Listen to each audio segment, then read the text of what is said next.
Hey traders, stablecoin jumping 16% in the last 24 hours, now sitting around $0.030 with trading volumes surging strong. But here's the real question. Is this the start of a bullish breakout? Or just a classic trap before a pullback? Big moves like this often attract attention and volatility, so stay sharp, watch the volume, and don't chase blindly. Smart money waits for confirmation. What do you think, breakout or bull trap? Also, quick update.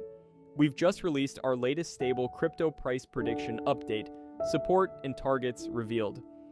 Big moves could be ahead for stable crypto. We've just dropped our latest analysis with key support levels and price targets you don't want to miss. If you'd like deeper insights, check out our Patreon page, link in description and comments. There's also a starter plan available for just $10 if you want to try it out.